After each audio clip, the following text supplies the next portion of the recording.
We're live. We are. Excellent. We did it. Yeah, let's refresh on your page and see if we're live there. Oh, shoot. Are you there? Yes. Oh.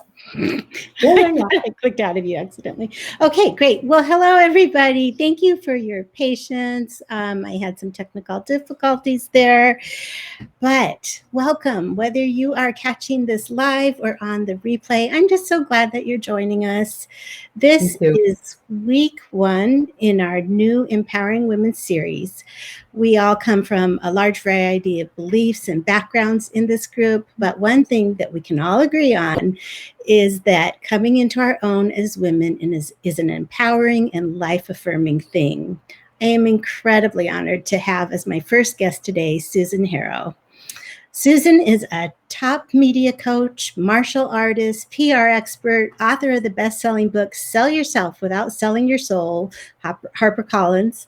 For over 30 years, she's trained thousands of people in verbal and nonverbal communication. She's the creator of a course called True Shield, Verbal Self-Defense for Girls, and she's working on a course just for women as well. I'm looking forward to that. What you might not know about her is that she's a black belt in Aikido, Japanese martial arts, and was almost sold into slavery to a Bedouin sheik for 10 camels and a mule. Wow. We're here today to talk about how you can use easy verbal self-defense techniques and physical ones too for common situations that put women into fight, flight, or freeze. Welcome, Susan. I am so excited to have you here with us in Armed and Beautiful. Thank you. And I see Nancy Jutton. I wanted to say hi. Thank you for supporting us, Nancy. She's such a wonderful cheerleader. And we all need cheerleaders in our lives in I think every aspect. And Nancy is a fabulous one for so many people. So thank you for being here on my second Be Live, Facebook Live thing. So yes, thank you, Nancy. So Susan, I first discovered you and your work as I was learning about PR and wanting to get more visible. And then I noticed your course, True Shield. And I just got so excited to have found a like-hearted friend working towards empowering girls and strengthening their ability to protect themselves. Would you share a little bit about how mindset and awareness plays into self-defense? Yeah, I think mindset is so important first. I love what Albert Einstein said, which was, do you believe that this is a friendly universe? And I think if we start from that premise, because it's what we're putting out there, we're also attracting in. And while this can be a dangerous world in so many ways, like what we're experiencing now, if we're always focused on the danger and not focused on the safety or focused on the aspects that we do have control over, it shifts our perspective. So I think that first perspective is about what is your mindset? How do you believe? What do you believe about the world? And then how do you move through the world? Because when we're in the realm of self-defense, whether it's verbal or physical, what happens is that someone who is searching for a victim can pick up on you just like that. We actually get you in 1/4 of a second. So they are experts in seeking you out. And one of the things that I remember Gavin DeBecker, who's a safety expert, who's been doing this for many, many years, who was on Oprah, who's got a lot of fabulous books out, said, listen, if something happens to you, you need to go with your first response. Boom, boom, boom. If you're already in thinking mode versus in responding rather than responding mode, you've missed an opportunity and you have maybe missed the opportunity. Now, that's not to say that there are not going to be opportunities where you need to really think and strategize, but we're talking about when something happens quickly where you need to respond. It's about starting to get into mental and muscle memory, how you're going to respond. And I know we're going to talk about that a little bit more because it's so important in practice. But I wanted to just talk about our mindset first and really the way that we carry ourselves, our presence, our experience. And I wondered if we could even do something, together just to experience that, just in terms of our own body language. Because if you just curl your shoulders in and do this together, How do you feel? Slumped over. So if you're a slumperton, if you're a slumper, somebody's going to think, well, she has low self-esteem. She could be an easy pick, right? Mm-hmm. Versus if you're sitting up straight, you just put your shoulders back, you breathe, right? And think about in yoga, they're always talking about having a string at the top of your head, like all the way up. I like to think of it all the way up to the heavens. Like if you're thinking, I'm connected to heaven and I'm connected to earth, and there's a whole maybe beam of light grounding you. I love that visual. What's that? I love that visual. Yeah, and all of us can do that. It doesn't matter what your history is right now, or if you're a slumper, it doesn't matter. You can start to train your body and train your mind. Oh, I'm slumping again. Oh, put my shoulders back, sit up straight, beam of light. That's a practice, just like anything else. And there's a lot of research showing, like if we start to change our shape, meaning I don't mean weight-wise or anything like that, but if we change our shape, meaning how we hold ourselves, that begins to change our destiny. So all of us can do that. Absolutely. Yeah.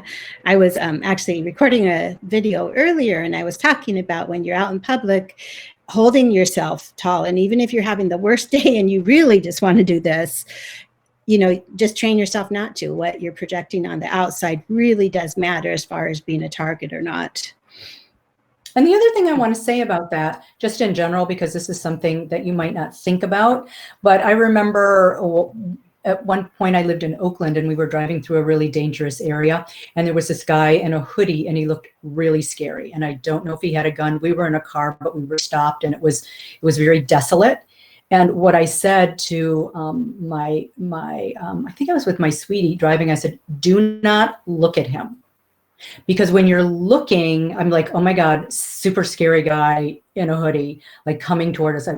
Do not look at him. Focus our energy where we want to go. I'm like, we need to get ready. As soon as that turns green, we are going. And if it's not turning green and he's getting too close, you're going through. Go anyways. Yeah. Go anyway. But it was like, do not focus the energy, because then you're connected. Oh, interesting. So there's a point where you don't want connection. And then there's a point also, if there's danger, where you actually want connection. And that can be something even as subtle as if you think somebody's following you, you can use several strategies. One, you can cross the street and see if they follow you too, because like maybe that's not true. But the other thing is you can turn around directly and say, I see you. I know what you're doing. Yeah. And that kind of energy is like, wait a minute, maybe she's not going to be so easy now.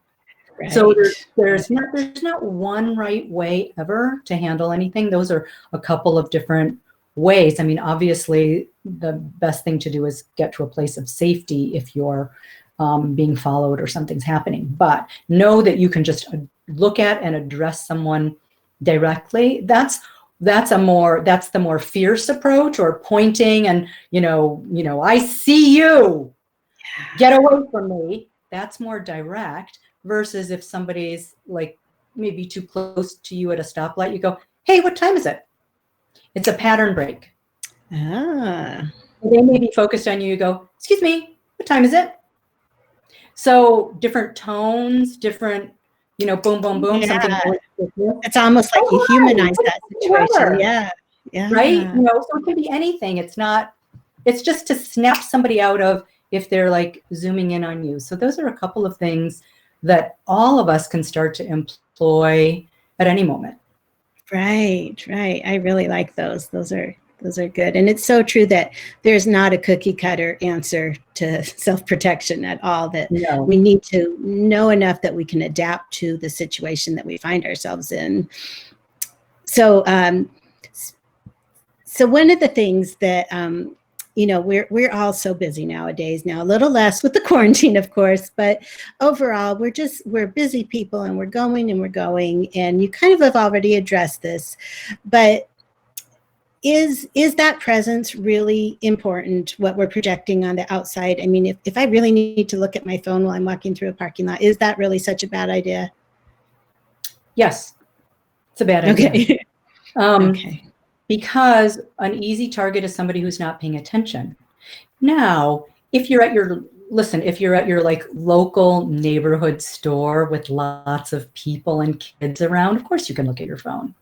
But let's look at a situation where it's dark, you don't know the area. No, if you're walking to your car, you should have your keys out and ready, or your pepper spray out and ready if you feel threatened in any way. I mean, obviously, but you want to be alert, just looking in all directions. In Aikido, we have what's called, and I'm doing this now at the little dot, it's called broad perspective. I'm not looking at any one person. I'm looking out at the sphere to see if there's anything out there that could be in my realm of somebody coming in. So when you're going to your car, you do want to be paying attention. No, you don't want to be looking at your phone, and you don't want to be listening to your iPhone. I know I saw this video, and I'm with you on this. Like, this woman was like, oh, I can only listen in one ear because I have to have the other ear always on alert. So I'm not even allowed to space out when I walk, right? And there's wisdom in that. If you're like hiking in the woods, absolutely. I mean, I don't even think you should put one thing in your ear, right? But like in your neighborhood, like when I walk in my neighborhood, sometimes I listen to podcasts, sometimes I talk to friends, I have my earphones in because I am in a safe area. And if something happened to me, I would be able to see it in my realm, even if I'm on my phone. You know what I'm saying? So I'm you're still really aware. Yeah. But to be alone and listening to your earphones on your way to your car at night, common sense says not a good idea. Yeah. Right. Absolutely. So it's that awareness. Right. Yeah. So when we were chatting the other day, you mentioned a time that when you had been attacked in Paris, and that you were really, I think you kind of described it as taken aback by your own reaction. Can you share a little bit about that? Yeah. And I just want to say I have escaped rape 7 times in many different ways. So I know I'm one of the lucky ones, and it was luck, because I didn't have any experience at that time. I just had my own sort of creative savviness, because it really was 7 different situations and I escaped 7 different ways. So this one time I was in Paris, and I had just watched a Pasolini movie, which is a little bit weird, and there was this kind of a weird sex scene. This really handsome guy came out of the theater. He was very well dressed. He was super handsome. He was French, he was very French and very gorgeous and very well appointed, and he's like, would you like me to show you these beautiful Paris gardens? They are hidden. And me, I was 22, and I'm like, yeah, love to see those hidden gardens in Paris. And so he took me to some gardens. You had to enter apartments, and then they opened up to these amazing gardens, really beautiful. And then at one garden, suddenly he slammed me up against the wall and started kissing me. And I started laughing. And I said to him, I'm not laughing because I think this is funny. I'm laughing because I'm uncomfortable. And then all of the thoughts that went through my mind. So this is happening. I'm like, I shouldn't scream because I'm an American. They're going to think, oh, stupid American girl. And number 2, I didn't have my papers yet. I was waiting on my papers. So I'm illegal. I'm an illegal American. So all of this probably ran through in like a second. Don't mean I'm the American, and all this time. And he's just kissing me. And he's French. And so I was struggling at this point, and it wasn't until he had my underpants around my ankles that I thought, he's going to rape me. And I took my fist and slammed it in his face and ran. And then I thought, what I told you, Kate, is like, I was a jock. I was a teaching tennis pro. I was captain of my volleyball team. That had nothing to do with it, because I was never trained to hit anybody. I had never hit anybody in my life, ever, in the face. So to expect me to suddenly be able to hit someone is kind of unrealistic. So as soon as I came back to San Francisco, I took model mugging, and I learned what it felt like, and I learned how to hit. Nice. Yeah. And so what I recommend to everyone, like we're talking about verbal self-defense, but I do recommend that everybody take a physical self-defense class. Now, the reason why I like to start with verbal self-defense is because we can prevent a physical attack. But sometimes there's a surprise attack. Now that was a surprise in some way, but what I'm talking about is it can't, no matter how much you have physical stature or how much, it doesn't, you're not immune to being in an uncomfortable situation ever, right? No matter what. Absolutely. So I think learning verbal techniques. So one that everybody can do that's super useful is stop right there. So you're using your hand, you're using your eyes. You probably noticed my eyes just automatically got a little more intense, so you can really focus there, like stop right there, right? So they automatically get a little bigger. My voice gets louder. It's the intensity of you driving your energy out to them and sort of shoving them back. And you will notice when this happens that sometimes people actually leap back. They leap. Wow. Interesting. Yes. And that's one that we could easily teach like young girls. Sure. I mean, everybody should know that one. Anybody can do that. Yeah. And you can use it in varying degrees, like we say. If it's just some guy and he's running toward you, stop. You can do it. You can do it in a playful way, but just having a stop sign and having your arm extended, that means nobody's going to come that much closer to you, right? Because you've already got your distance out. And that's where you're wanting to see something coming as well. Like if somebody's already this close, that's too close, right? You want to stop that for somebody who's, before it ever happens or as somebody's starting to move toward you. So that's one that anybody can use in any situation. I even recommend that in a meeting when somebody's speaking over you. You probably wouldn't say stop right there. What I'd say maybe is wait, I'm not done. And sometimes do it a little bit stronger. Wait, and then you continue on. So the main thing about that is to continue on what you were saying. So the wait might be a little bit louder and a little bit sharper. And then you can actually lower your voice or speak in a normal tone after that. But what you want is the pattern interrupt of stopping someone from interrupting you or stopping someone from trying to smite you or whatever that is. You can do that. I mean, girls sometimes even do that with each other. When I was training the first pilot of the verbal self-defense for girls, they would just go, wait, shh, shh, shh, shh. So they would just go, wait. So it was like a softer wait. Right? Yeah. That's a great. No, I'm not finished. Right. So there's all different varying degrees of that, depending on the status, the power, the relationship. So I think that it's really nice to see the range of all of those things, like from soft to, to quote unquote hard, right?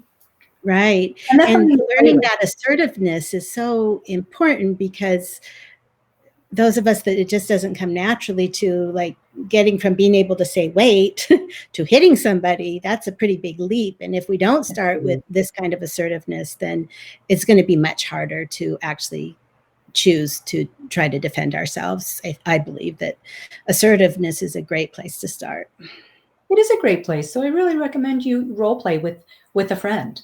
One person play the aggressor, one person, and start to just get used to it because you want to get it into mental and muscle memory. It's not enough to think about it because what you're thinking about doesn't mean that's how you act. You want to know what your default is under pressure, and you want to start just noticing that, like, oh, under pressure, if somebody comes at me, like, I shrink. Oh, okay. So I noticed that. So maybe next time somebody comes at me, I just shrink a little bit less. And then eventually I don't shrink at all.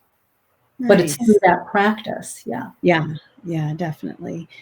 I think that's really true. Those are some really good ideas there.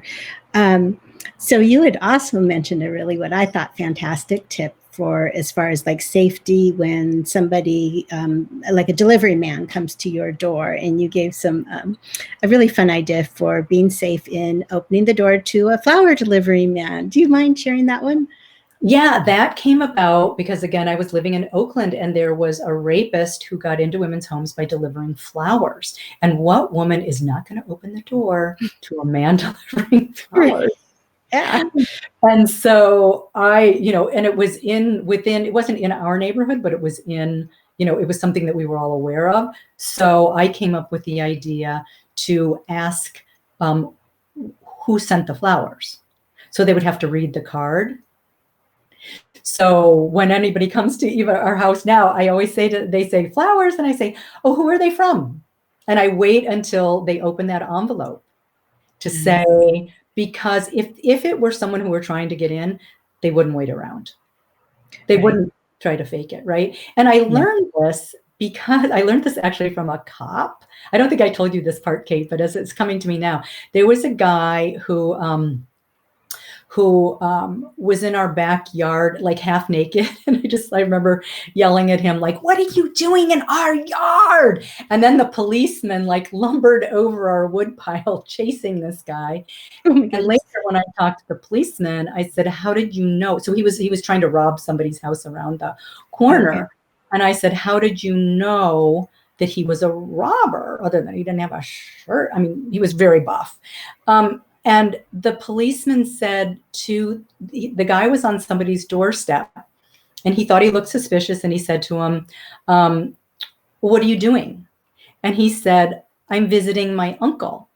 And the policeman said, what's your uncle's address? And he didn't know. He didn't know because he was at this house sort of randomly, but he didn't know the address of it, and he ran.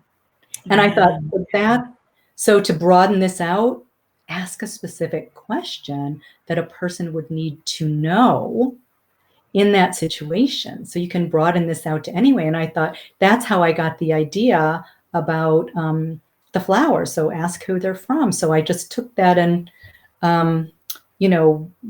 sort of reverse engineered a different situation. Yeah, you're right. You could problem solve that to a lot of different situations. A lot of different situations. Yeah, I love that. Yeah, somebody walks up to you and says, I'm your mama's friend, and you go, where's my mama work? Yeah. Right. What's my mama's name? Whatever. Yeah, right. The question is, right? Mm-hmm. Yeah. So in addition to the stop, what other kind of practical physical things like that can you share with us? Yeah, I wanted to share this one because anybody can do it because it's so common. When somebody grabs you on the wrist, so typically people are going to grab you on the wrist, and try to get my hand in focus here.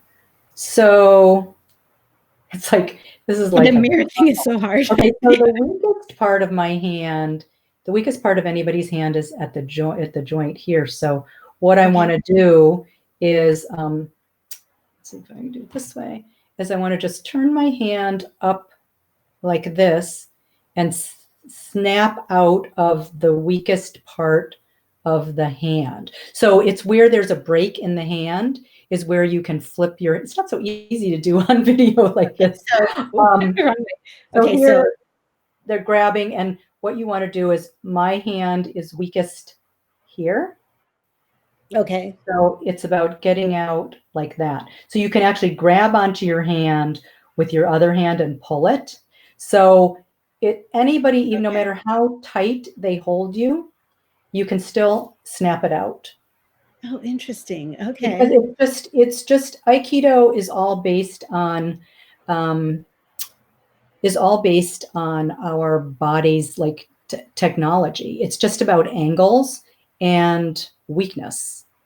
So another thing that you can do if somebody's choking you is this is the weakest point. Most people are like, and they just let that. No, and they're pulling like around here. No, that's strong. The weakest point is your pinky finger. Nobody can hold on, strangling you if you pull on your pinky finger because it hurts like heck, even though it's the tiniest finger. Yeah. That's amazing. That's so simple, but powerful. Mm-hmm. My goodness. Wow. So share a little bit more about Aikido, and would you recommend that like as a starting place for self-defense, and how long would you say like somebody would need to be involved to become proficient? Yeah, I love Aikido, but it is not the best martial art for self-defense because you don't hit or kick in Aikido. And I think for self-defense, where you need to learn to gouge somebody's eyes out and pull their ear and do a tiger strike to their throat, these are things that you learn in a self-defense class. Hit them up the nose. We don't do any of that in Aikido. Aikido really is about learning the angles and the rhythm and the way that the body works. It takes a long time to master. So I do think I love the idea of women beginning in Aikido as little young girls. I started at 52. I started at 52. So that's very old. So, I mean, I would have loved to have started when I was 4 because I would be a fearless girl, you know. Yeah. And so all of you mothers out there, start your child in, like, Taekwondo is not that useful either. I know a lot of people do Taekwondo because it's like the high kicks, but Aikido is extremely useful if you've started at a very young age. I know karate is a little more, karate's, I think any martial art is really fabulous. If you are inclined and you're drawn to whatever one is possible. I love the beauty of Aikido and the sort of science of it. And because the reason why I love it for women is because it doesn't matter how small or weak you are. Anyone can do Aikido because it is based on the science of the body. It is based on being able to use the opponent's energy and use their own force and go with that. So it's not your own force, it's their force. So if somebody's coming at you to throw you, instead of blocking it, we go with it. So they're already going in this direction. We just help them along. Okay. We help them along. And I love Aikido for everything in terms of the basis of Aikido is it's the art of love and kindness, and it's about polishing your spirit. So you're not competing with anyone. What you're doing is turning your own lead into gold. So it's really about self-mastery. So it's about learning these techniques so you understand the mind of another, and that therefore there's no separation between your mind and their mind. So you would always know what to do and how to move the other person to be able to throw them or pin them. And in Aikido, the one difference between us and martial arts is, like, if we threw somebody, we wouldn't run after them and try to pummel them. We would run.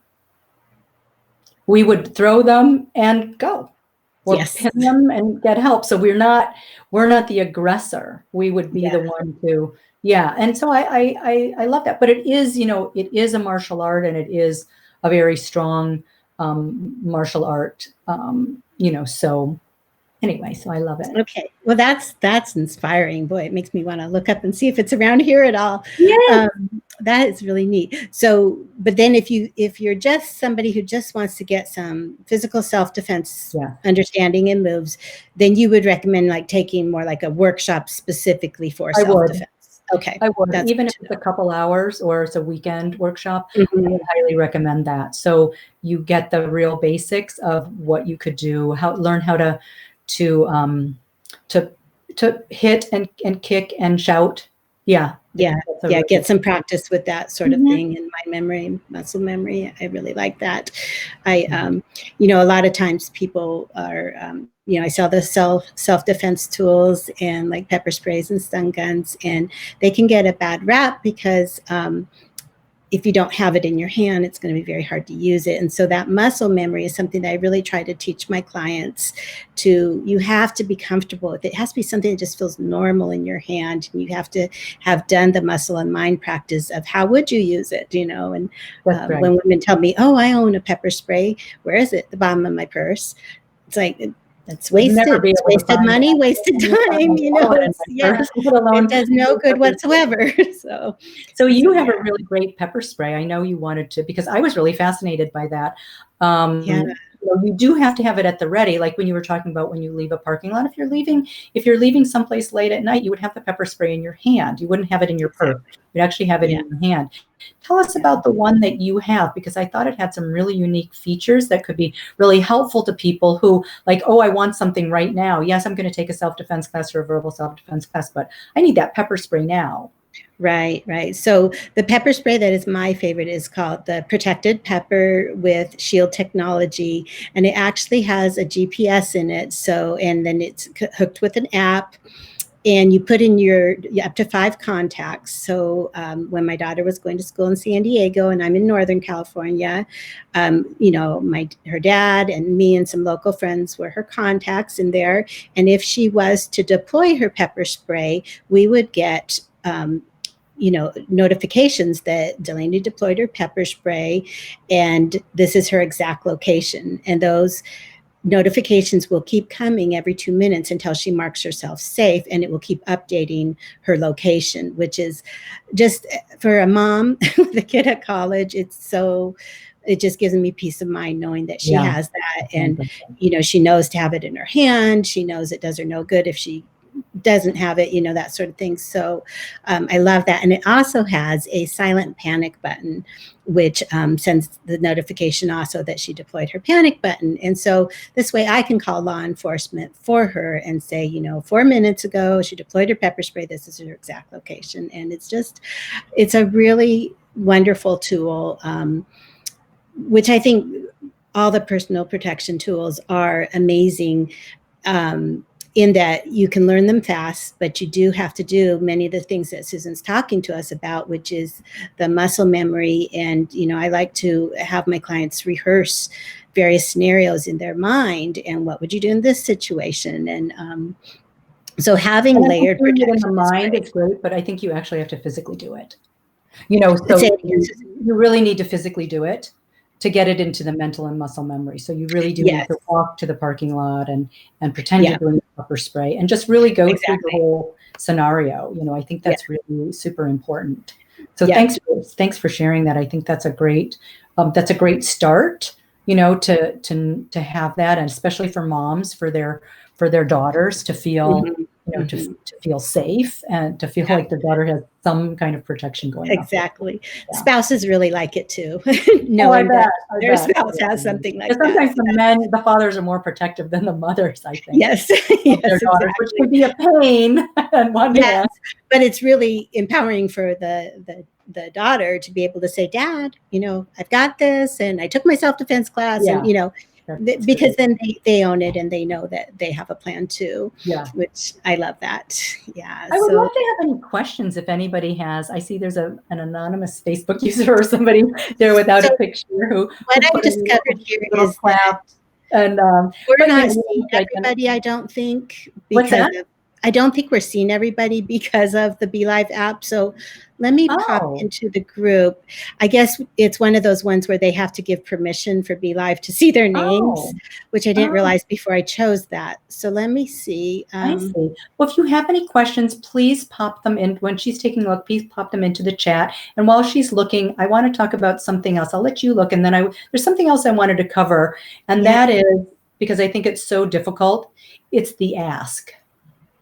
How do you ask? And I think this is for personally, professionally, with our friends, with our families. I think sometimes it's really difficult for women to ask for what they want. So this can be a really powerful practice. And you can start with something super small. Actually, I think it's really hard. It's really hard for my sweetie. We have something called, his last name is Sacklos, and we call it Sacklos speak. So he lots of times won't ask me for something directly. He'll say something and I say, oh, is that Sacklos speak for you really just want to watch TV tonight by yourself? I'm married to that guy too. Yes. And so he's like, yes. And I'm like, and we actually practice this. And I said, okay, we've been together almost 18 years, we figure. I say, well, I'm wondering if you can say that to me in a more direct manner, just totally open and having it be really safe, right? Because I know we already know what he wants. And so he'll say, would you mind if I just watch my shows by myself tonight? And I always give him the positive response, even if I want to watch TV that night, because he's done it, so I would never say, you know what? No. In the beginning, I wouldn't say, no, I really want to watch my shows tonight, right? So just in terms of that positive reinforcement. So when you're first practicing this with another person, you want them to say, of course, could I have another slice of cake? Even if it start with something simple, because sometimes that's like, oh my God, we really want that second slice of cake and but we don't know if somebody else wants it. And, so they're even in that kind of situation, I go, does anybody else want this last piece of cake? Because I want it so bad. But if somebody else wants it, I will split it with you. Right? So we can start with a small ask, something simple that doesn't have, great implications for us, or really. Yeah, like emotional attachment to it or something. Yeah, like not a big emotional attachment. But I think that starting to practice the ask in any kind of situation is really super important, and then start to build up to the harder ask, whether it's in a relationship or work, right? Yeah. So I would love to know if somebody would like to, have Cate and I or something practiced, like a scenario or something. If you're willing, Cate, I didn't want to. That would be awesome to do, like a workshop where we're like in a Zoom call with anybody interested, where we could. I'd love that. Yeah. So with your course, True Shield, which I have not gone through Susan's course, but I have read her ebook, which is like a skeleton of the course, which I just love so much. And correct me if I get this wrong, but basically you license this for schools or community centers, big organizations, and then they take your curriculum and actually teach it. Is that correct? Yes. So it's a 6-hour course for girls. The one for women is going to be 8 hours. 6 hours course for girls, and it's all of the materials from A to Z. What you say, what the girls do. It's the 10 most difficult or dangerous situations that a girls 12 to 24 would be in, and it's 100% action role play. Even though I say it's verbal self-defense, it's also, there's physical aspects because we're always doing the grab. And by the way, so I had in the pilot, I had my sweetie who's 6'2" do the grab for the girls to show them, doesn't matter. And he's big, he's 200 pounds, 6'2". I said, no matter how hard he holds you, you're going to be able to get away. Here's how you do it. And they all were able to experience that. So just even having that experience, like a big guy. But anyway, yes, schools, shelters, dojos, organizations have licensed it, and they can train as many facilitators and as many girls as they want for the license for the year. And so if anybody does want to bring that into their community or teach it themselves, if you're physically comfortable, because it is a lot of, mostly PE teachers are teaching it, or people who had experience, just some physical experience. A librarian isn't going to teach it.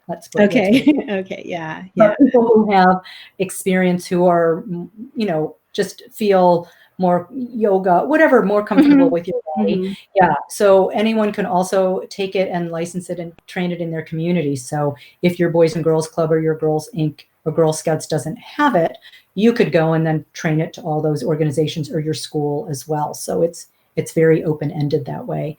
And then the girls model, the women's model is going to be a little bit different. So it'll be women who are speakers in corporations will license it. So if anybody's interested in that and you want to talk to me about that, that's almost done. So that will be available. And I'm going to turn them both into online courses too, because of the environment. I'm so glad to hear that. But for the meantime, I'm going to turn them into online courses. Excellent. Yeah. That is wonderful. I think that's definitely a need that is out there. And for like a homeschool mom like me to have access to an online course like that would be really wonderful. Oh, good. That's great to know. Yeah. So if anybody is interested in Susan's True Shield course, that is for the bigger organizations, I will put my affiliate link below in the comments of this video. And of course, you can reach out to Susan or I for any more information on that. And this has just been so delightful, and I've learned so much just in this short conversation. Anybody watching this live or on the replay, I really encourage you to have your friends and daughters watch this. This is the kind of education that we need to be empowering ourselves with. We need to start being assertive and start learning these things. And just from the couple of physical moves that Susan has taught us today, that's just amazing right there. Like, I can't wait to go ask my husband to grab my wrist and see what I can do. So, and then the verbal self-defense too is just, I really feel like that's a great foundation in growing our assertiveness so that we become the warrior women that we want to be. Susan, I look forward to working with you some more, and I hope we can do something like a Zoom workshop. Thank you so much, and thank you all of you who are here, and thank Nancy Jutton specifically. She's such a champion. I really so appreciate Nancy. you. And for anybody else, somehow the technology I'm using here, I'm not seeing your names. I will have that fixed before I do another one of these. So thank you. I see the anonymous Facebook users. Thank you. And anyone else who we can't see on this technology. We're both sort of new to this technology, so thanks for being patient with us on it. Absolutely. Yeah, we really appreciate it. Thank you for inviting me, Cate, and thank you for your wonderful series. I hope people come to the rest of your series as well. It sounds like you're going to have some other great, you're going to have, I was going to say other great guests, but that means that I was bragging about myself. You are a great guest, no doubt about that. And I have a whole thing about how to brag without bragging about yourself, but it shouldn't include that. So, but you're having some really wonderful women on. So I am. Yeah. Next week, we're going to have Lisa Fanos on here, who is a mentor of mine in the personal protection. I think the following week, we're actually going to have my daughter, Brittany, who is a very successful career woman. And she is one of the ones that kind of pushed me in the direction of personal protection. And I just have a really great lineup coming up, and I'm excited about it. And Susan, just thank you so much. This has been delightful getting to know you. And I hope to see you again really soon. Me too. Thanks so much, everybody. Bye. Okay, bye-bye.